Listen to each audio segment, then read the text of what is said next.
Hi guys, it's Mary McIntyre. Welcome back to my craft channel. It has been a really long time since you heard my voice on here.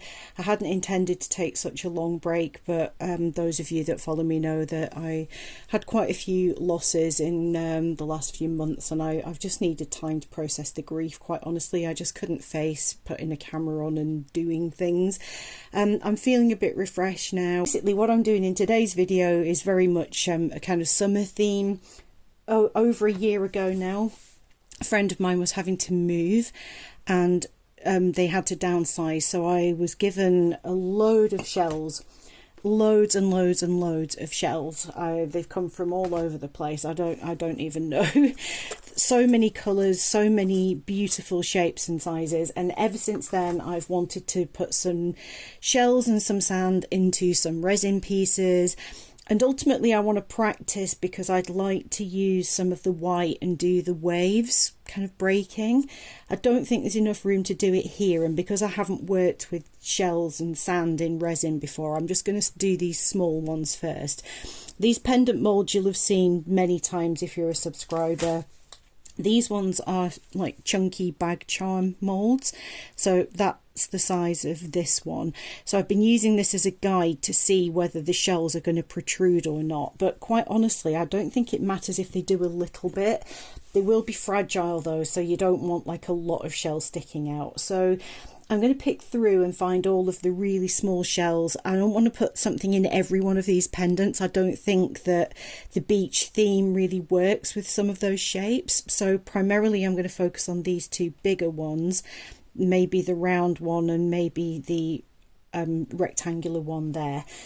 Sand wise, I've been out today to a garden centre and an aquarium trying to find some white sand, and they only had huge bags that were £30 of the white. So what I did when I got home is just use some a hammer and ground up some mortar that had fallen off a garden wall.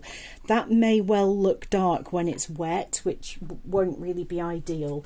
But what I'm going to do is mix this stuff, which is called tinsel snowflake. It's actually very sandy. It's one of those things I tend to try and sieve it and get the glitter out of it because I don't want the sandy texture in my pieces, but this time I do want that. I'm not going to put a lot in because I don't want it to turn into just like a full glitter bomb. I just want a little bit to add a little of that kind of sandy sparkle that you get. As well as the shells, I've also got these gorgeous abalone fragments from Just For You online, so I can put a couple of those in as well.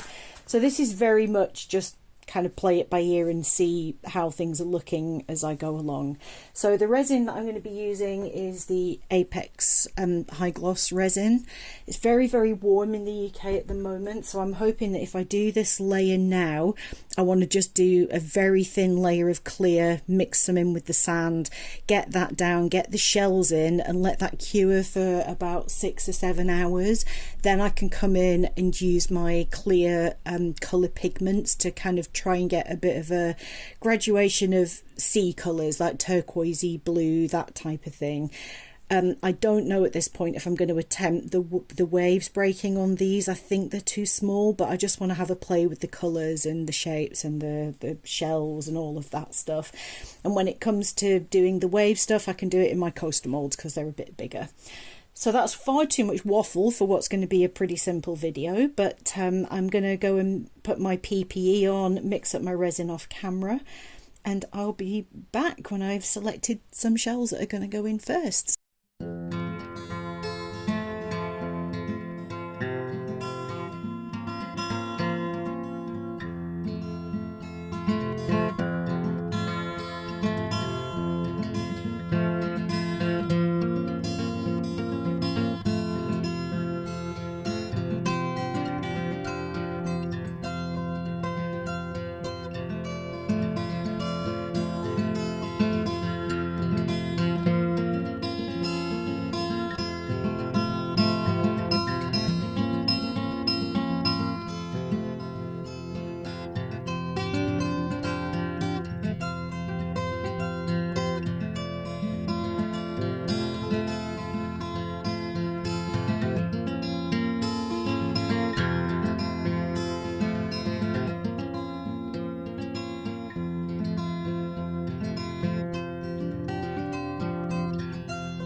Okay, it's been a few hours. These have cured enough for me to pour on top of them.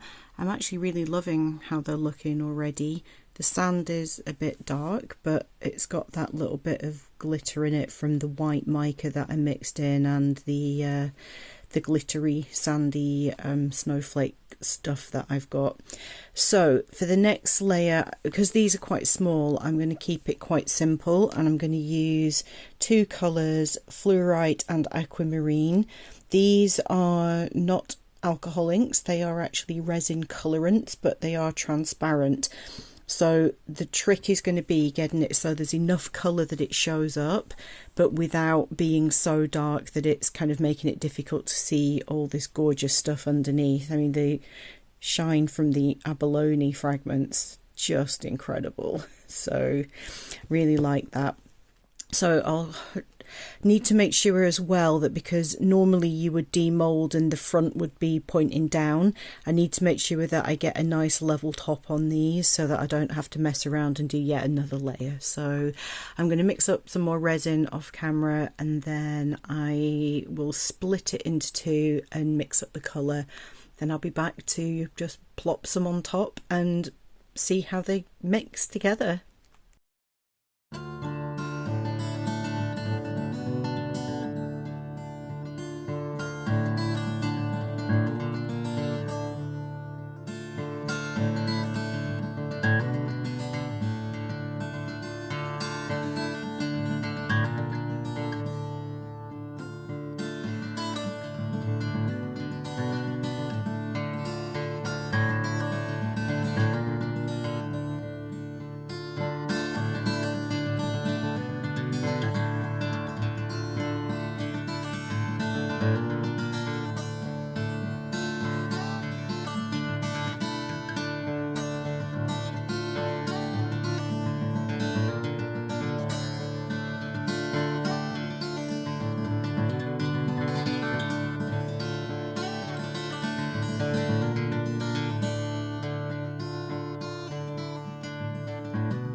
Just briefly taking my mask off so I can talk to you before I leave the room, but putting that extra clear in there, it's pushed the dye up, but on these big ones it's forming these weird ribbons, so I may possibly have ruined those. This one's not so bad, this one here, but these two have got definite ribbons running down, which is a real shame. I was just really worried that the green was too dark on the sand. These ones have fared a bit better. Just poured a little bit of clear at the bottom because there just wasn't enough resin, and I was just being lazy. I was trying to shortcut top coating them all with clear tomorrow. But yeah, I'll leave them overnight and hopefully this stuff will kind of merge again, but the resin dyes can go stringy if they're not mixed in properly, and I was hoping that the green and the blue would just get pushed to the top and not do this, which is a real shame. But anyway, they are what they are. These were practice pieces just to get used to the technique. So, you know, I'm not mad at it. They're still going to be gorgeous. So, right, leave the room. I've got my mask off, so I need to go. I'm back. It's been 36 hours since I poured the top layer. I wanted to make sure they were fully cured, because sometimes the resin dyes can impact the curing time. So I wanted to make doubly sure that I wasn't going to do anything that might wreck the top layer. With a tiny bit of leftover resin, I made some clear ammonites with some chameleon flakes. They're beautiful. So yeah, not related to this project. So I'm going to undo the big ones first. And they look quite dark in the mould, but I suspect they're going to look much paler once you get them out. Oh, that is so pretty. Oh my word.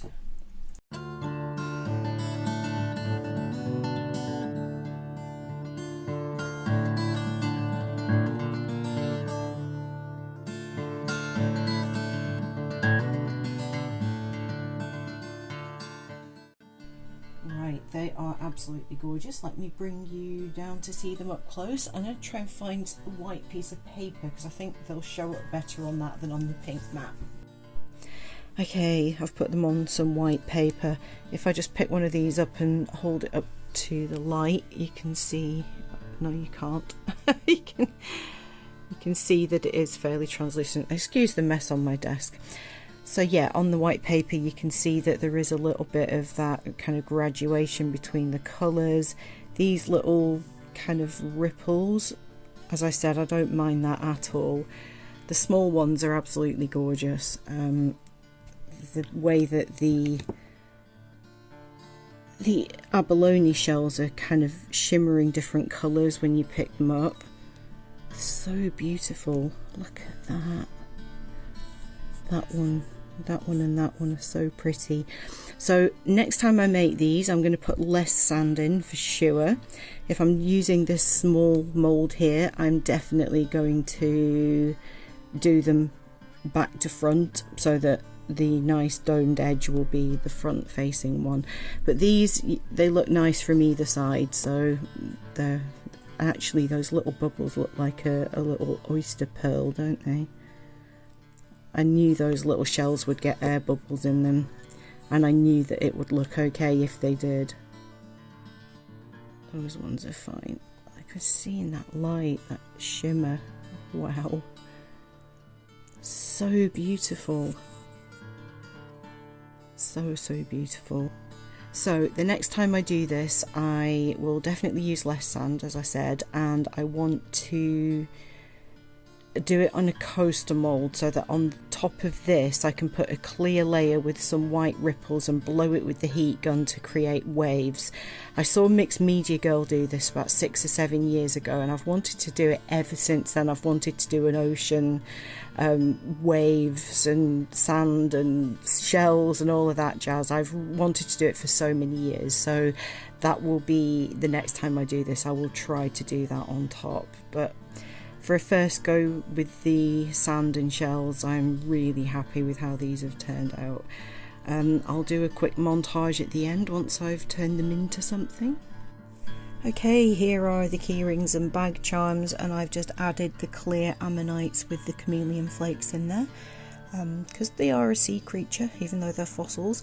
So yeah, I didn't want to add too much to the chains because I felt it would take the attention away from all of these beautiful inclusions. The light catching the abalone is really beautiful. I'm so glad I put that in. Yeah, I'm really happy with how these look. So that's the key rings and bag charms. Let's have a look at the necklaces. And here are the necklaces, the pendants. Again, just kept it simple. I've tried a few different colours. I've gone with cords that are cream, black, brown or green. They are the ones that I felt worked best with the colours. It's kind of hard to see the colours on these logs, so I'll do another quick recap with them on a white background, but they look really pretty. I've used pinch bails on all of these, various different designs of pinch bail. only just fit these pendants, but yeah, they're so pretty. So one last quick look at them on a white background. I really love how these have turned out. The ammonites were just leftover resin, but I really love those. I've wanted to make some clear ammonites for ages, so glad I had that little bit extra left over. So thanks so much for watching, guys. I hope you enjoyed the video. Take care. I'll see you in the next one. Bye for now.